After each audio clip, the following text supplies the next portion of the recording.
ಒಂದು ಅನುದಾನ ಏನೇನು ಕಾಮಗಾರಿ ಸರ್? ಸರ್ ಇವತ್ತು ಸುಮಾರು 9 ಕೋಟಿ ಅನುದಾನ ನಮ್ಮ ಮಾನ್ಯ ಶಾಸಕರು ಸೀನಣ್ಣವರು ತಂದವ್ರೆ.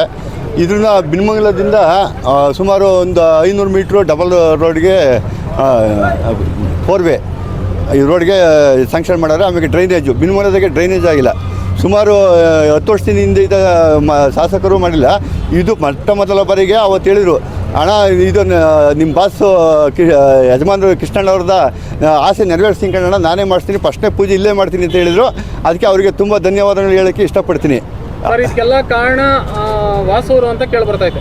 ಅದು ಏನೇ ಇರಲಿ, ನಮಗೆ ಅನುದಾನ ತಕ್ಕೊಟ್ಟಿರೋದು ನಾವೇ ಇರ್ಬೋದು, ನಮ್ಮ ಮುಖಂಡರುಗಳು ಎಲ್ಲರೂ ಒತ್ತಾಯದಿಂದ ಕೇಳಿದ್ದಕ್ಕೆ ಅವರು ಗೆದ್ದಕ್ಕಿಂತ ಮುಂಚೆ ಹೇಳಿದರು, ಅಣ್ಣ ನಂದು ಫಸ್ಟ್ನೇ ಅನುದಾನ ಬಿನ್ಮಂಗಲಕ್ಕೆ, ಯಾಕೆಂದರೆ BML ಕೃಷ್ಣಣ್ಣವರ ಹೆಸರನ್ನ ಉಳಿಸ್ಲೇಬೇಕು, ನಿನಗೆ ಹೇಳಿದ ತಕ್ಷಣ ಫಸ್ಟ್ ಮಾಡೇ ಮಾಡ್ತೀನಿ ಅಂತ ಹೇಳೋರೆ. ಅದರಿಂದ ಇವತ್ತು ನನಗೆ ತುಂಬ ಖುಷಿ ಆಗ್ತದೆ.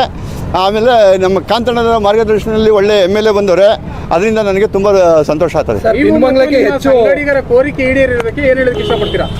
ಯಾರ್ದು? ನೀವು ಮತ್ತು ನಿಮ್ಮ ಸಂಗಡಿಗರ ಕೋರಿಕೆ ಅದೇ ಅನಂತ ಧನ್ಯವಾದಗಳು ಹೇಳ್ತಾ ಇದ್ದೀನಿ. ಯಾಕೆಂದರೆ ಮಾನ್ಯ ಸಿದ್ದರಾಮಯ್ಯವ್ರು ಇರ್ಬೋದು, DK ಶಿವಕುಮಾರ್ ಇರ್ಬೋದು, ನಮ್ಮ ಕಾಂತಣ್ಣವ್ರು ಇರಬೇಕು.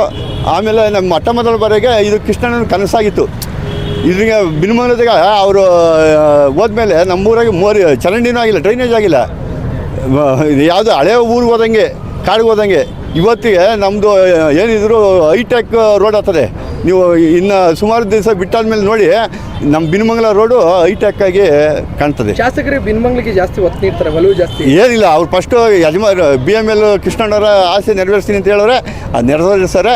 ಅದರಿಂದ ಏನಿಲ್ಲ. ಇದು ಇಲ್ಲೇ ಇಲ್ಲ, ಬಿನ್ಮಂಗಲಲ್ಲ, ಕುಣಿಗಲ್ ಬೈಪಾಸು, ಅಲ್ಲಿಂದ ಬಸವನಹಳ್ಳಿ ಕ್ರಾಸು, ಅಲ್ಲಿವರೆಗೂ ಎಲ್ಲ ಕ್ಲಿಯರ್ ಆಗ್ತದೆ. ಸಾಕಷ್ಟು ಬೀದಿ ವ್ಯಾಪಾರಿಗಳು ಈಗಾಗಲೇ ಜೀವನ ಮಾಡ್ತಾ ಇದ್ದಾರೆ. ಈ ಒಂದು ಕಾಮಗಾರಿನ ಬೀದಿ ವ್ಯಾಪಾರಿಗಳಿಗೆ ತೊಂದರೆ ಆಗುವಂಥ ಸಾಧ್ಯತೆಗಳು ಜಾಸ್ತಿ. ಆ ವಿಚಾರವಾಗಿ ತಾವು ಬೀದಿ ವ್ಯಾಪಾರಿಗಳಿಗೆ ಏನು ಹೇಳಕ್ಕೆ? ಇಲ್ಲ, ಅದ್ರ ಬಗ್ಗೆ ನಾನು ಏನು ಹೇಳೋಕ್ಕೆ ಇಲ್ಲ. ನಾವು ಏನೂ ಆಗಿಲ್ಲ, ಇಲ್ಲಿ ಏನು ಹೇಳೋಣ. ಇವಾಗ ಮೆಂಬರು ಅಲ್ಲ, ಇವಾಗ ಇದು ಅಲ್ಲ. ಅದಕ್ಕೆ ಇದ್ದಿದ್ರೆ ನಮಗೇನೋ ಪವರ್ ಇದ್ದರೆ ಏನೋ ಹೇಳ್ಬೋದು. ಅದರಿಂದ ಶಾಸಕರು ಒಳ್ಳೆಯವರಿದ್ದಾರೆ, ಅವ್ರಿಗೆಲ್ಲ ಏನೋ ರೆಡಿ ಮಾಡ್ತಾರೆ, ವ್ಯವಸ್ಥೆ ಮಾಡಿಕೊಡ್ತಾರೆ.